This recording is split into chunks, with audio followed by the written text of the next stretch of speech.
राधे राधे, जय श्री कृष्णा। आप सभी का मेरे YouTube चैनल पर हार्दिक स्वागत है। भगवान कृष्ण सदा आप और आपके परिवारजनों की रक्षा करें। आप सभी का दिन शुभ हो। आज की वीडियो में आप रसपान करने वाले हैं माघ मास महात्म के 25वें अध्याय का। अगर आपने इससे पहले के अध्याय मेरे चैनल पर नहीं सुने हैं तो आप सभी से अनुरोध है कि इससे पहले के सभी अध्याय भी ज़रूर सुनिएगा। माघ माह महात्म अध्याय 25। होना चाहते हो यमराज के भय से मुक्त तो रोज़ करें यमराज की स्तुति का पाठ। यमराज होंगे प्रसन्न, कभी यम यातना नहीं भोगनी पड़ेगी। कल हम माघ माह महात्म के अध्याय 24 में हाथी ऋषि मृगशृंग को अपने पिछले जन्म का वृत्तांत बता रहा है। अब आगे अपने पिछले जन्म का वृत्तांत बताते हुए वह दिव्य रूपधारी हाथी रूपी जीव ने कहा, इस प्रकार धन के मार्ग से चलकर मैंने 1 करोड़ स्वर्ण मुद्राओं का उपार्जन किया। मेरे एक ही पुत्र था जो संपूर्ण गुणों में श्रेष्ठ था। मैंने अपने सारे धन को 2 भागों में बांटकर आधा तो पुत्र को दे दिया और आधा अपने लिए रख लिया। अपने हिस्से का धन लेकर पोखर खुदवाया, नाना प्रकार के वृक्षों से युक्त बगीचा लगवाया, अनेक मंडपों से सुशोभित देव मंदिर बनवाए, मरुभूमि के मार्गों में कुएं बनवाए तथा ठहरने के लिए धर्मशालाएं तैयार कराईं। कन्यादान, गोदान और भूमिदान किए। तिल, चावल, गेहूं और मूंग आदि का भी दान किया। उड़द, धान, तिल और घी आदि का दान तो मैंने बहुत बार किया। तदंतर रस के चमत्कारों का वर्णन करने वाला कोई कापलिक मेरे पास आया और कौतूहल पैदा करने के लिए कुछ करामात दिखाकर उसने मुझे अपने माया जाल में फंसाकर ठग लिया। उसकी करतूतें देखकर उसके प्रति मेरा विश्वास बढ़ गया और चांदी, सोना आदि बनाने के नाम पर मेरा सारा धन बर्बाद हो गया। उस कापालिक ने मुझे भ्रम में डालकर बहुत दिनों तक भटकाया। उसके लिए धन दे देकर मैं दरिद्र हो गया। माघ का महीना आया और मैंने 10 दिनों तक सूर्योदय के समय महानदी में स्नान किया, किंतु बुढ़ापे के कारण इससे अधिक समय तक मैं स्नान का नियम चलाने में असमर्थ हो गया। इसी बीच मेरा पुत्र देशांतर में चला गया, घोड़े मर गए, खेती नष्ट हो गई और बेटे ने वेश्या रख ली। फिर भी भाई बंधु यह सोचकर कि बेचारा बूढ़ा धर्मात्मा और पुण्यवान है, धर्म के ही उद्देश्य से मुझे कुछ सूखा अन्न और भात दे दिया करते थे। अब मैं अपना धर्म बेचकर कुटुंब का पालन पोषण करने लगा, केवल माघ स्नान के फल को नहीं बेच सका। एक दिन जिव्या के स्वाद के कारण दूसरे के घर पर खूब गले तक ठूसकर मिठाई खा ली। इससे अजिंड हो गया। अजिंड से अतिसार की बीमारी हुई और उससे मेरी मृत्यु हो गई।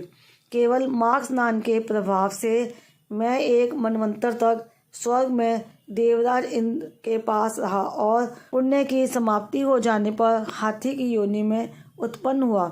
जो लोग धन बेचते हैं वे हाथी ही होते हैं। हे विप्रवर, इस समय आपने हाथी की योनि से भी मेरा उद्धार कर दिया।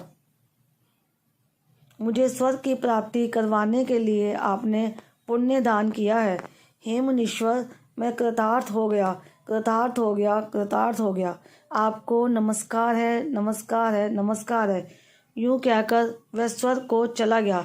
सच है, सत्पुरुषों का संग उत्तम गति प्रदान करने वाला होता है। इस प्रकार महानुभाव मृगशृंग उस वैश्य को हाथी की योनि से मुक्त करके स्वयं गले तक पानी में खड़े हो सूर्य नंदन यमराज की स्तुति करने लगे। ओम यम धर्मराज मृत्यु अंतक व्यवस् स्वतः काल सर्वभूत क्षय औदुंबर दग्न नील परमेष्टि वक्रोदर चित्र और चित्रगुप्त इन 14 नामों से पुकारे जाने वाले भगवान यम को नमस्कार है, जिनका मुख दाढ़ों के कारण विकराल प्रतीत होता है और टेढ़ी भौहों से युक्त आंखें क्रूरतापूर्ण जान पड़ती हैं, जिनके शरीर में ऊपर की ओर उठे हुए बड़े बड़े रोम हैं, तथा होठ भी बहुत लंबे दिखाई देते हैं। ऐसे आप यमराज को नमस्कार है। आपके अनेक भुजाएं हैं, अनंत नख हैं तथा कज्जलगिरी के समान काला शरीर और भयंकर रूप है। आपको नमस्कार है। हे भगवान, आपका वेश बड़ा भयानक है।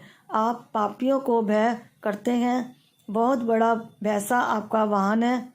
आपके नेत्र दहकते हुए अंगारों के समान जान पड़ते हैं। आप महान हैं। मेरू पर्वत के समान आपका विशाल रूप है। आप लाल माला और वस्त्र धारण करते हैं। आपको नमस्कार है। कल्पांतर के मेघों के भांति, जिनकी गंभीर गर्जना और प्रलयकालीन वायु के समान प्रचंड वेग है, जो समुद्र को भी पी जाते हैं, संपूर्ण जगत को ग्रास बना लेते हैं, पर्वतों को भी चबा जाते हैं और मुख से आग उगलते हैं, उन भगवान यमराज को नमस्कार है। भगवान अत्यंत घोर और अग्नि के समान तेजस्वी, काल रूप मृत्यु तथा बहुत से रोग आपके पास सेवा में उपस्थित रहते हैं। आपको नमस्कार है। आप साधुओं पर सदा स्नेह रखते हैं। वाणी से उनमें प्राणों का संचार करते हैं, वचनों से संतोष देते हैं और गुणों से उन्हें सर्वस्व समर्पण करते हैं। सज्जन पुरुषों पर सदा संतुष्ट रहने वाले आप धर्मराज को बारंबार नमस्कार है। जो सबके काल होते हुए भी शुभ कर्म करने वाले पुरुषों पर कृपा करते हैं, जो पुण्य आत्माओं के हितैषी, सत्पुरुषों के संगी, धर्मात्मा तथा धर्म का अनुष्ठान करने वालों के प्रिय है, उन धर्मराज को नमस्कार है। जिसकी पीठ पर लटके हुए घंटों की ध्वनि से सारी दिशाएं गूंज उठती हैं तथा जो ऊंचे ऊंचे सींगों और फुंकारों के कारण अत्यंत भीषण प्रतीत होता है, ऐसे महान भैंसे पर जो विराजमान रहते हैं तथा जिनकी 8 बड़ी बड़ी भुजाएं क्रमशः नाराज, शक्ति, मूसल, खड्ग, गदा, त्रिशूल, पाश और अंकुश से सुशोभित है, उन भगवान यमराज को प्रणाम है, जो 14 सत्पुरुषों के साथ बैठकर जीवों के शुभ अशुभ कर्मों का भली भांति विचार करते हैं, साक्षियों द्वारा अनुमोदन कराकर उन्हें दंड देते हैं तथा संपूर्ण विश्व को शांत रखते हैं।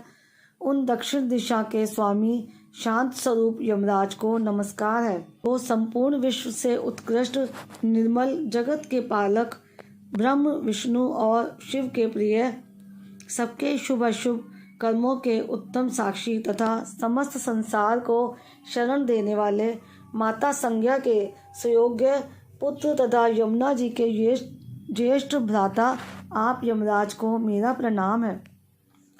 इसके बाद वशिष्ठ जी कहते हैं, इस प्रकार स्तुति करके मृगशृंग ने उदारता और करुणा के भंडार तथा दक्षिण दिशा के स्वामी भगवान यम का ध्यान करते हुए उन्हें साष्टांग प्रणाम किया। इससे भगवान यम को बड़ी प्रसन्नता हुई। वे महान तेजस्वी रूप धारण किए मुनि के सामने प्रकट हुए। उस समय उनका मुख कमल प्रसन्नता से खिला हुआ था। यमराज ने कहा, हे मुने, मैं तुम्हारे इस स्त्रोत से बहुत संतुष्ट हूँ और तुम्हें वर देने के लिए यहाँ आया हूँ। तुम मुझसे मनोवांछित वर मांगो, मैं तुम्हें अभिष्ट वस्तु प्रदान करूँगा। उनकी बात सुनकर मुनीश्वर मृगशृंग उठकर खड़े हो गए। यमराज को सामने उपस्थित देखकर उन्हें बड़ा विस्मय हुआ। उनके नेत्र प्रसन्नता से खिल उठे।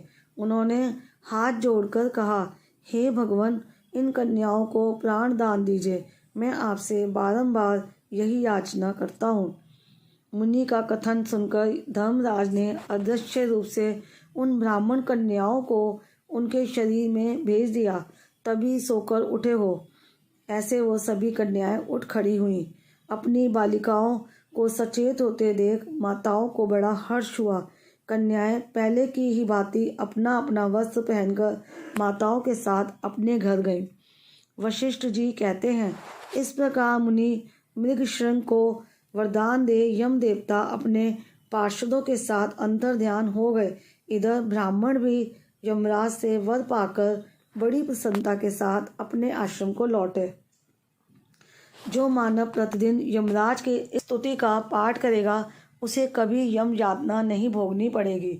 उसके ऊपर यमराज प्रसन्न होंगे। उसकी संतति का कभी अपमृत्यु से पराभाव न होगा। उसे इस लोक और परलोक में भी लक्ष्मी की प्राप्ति होती है और उसे कभी रोगों का शिकार नहीं होना पड़ेगा। माघ माह महात्म अध्याय 25 समाप्तम। प्रेम से मन से जाप करते रहो। हरे कृष्णा कृष्णा कृष्णा हरे हरे, हरे राम राम राम हरे हरे।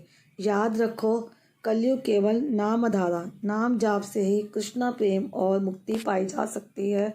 आज का ये अध्याय आपको कैसा लगा कमेंट बॉक्स में मुझे ज़रूर बताइएगा और उम्मीद करती हूँ आज की ये वीडियो भी आपको हर बार की तरह पसंद आई होगी। वीडियो अगर अच्छी लगी हो तो वीडियो को लाइक, शेयर और चैनल को सब्सक्राइब और बेल आइकन प्रेस करना मत भूलिएगा। राधे राधे, जय श्री कृष्णा।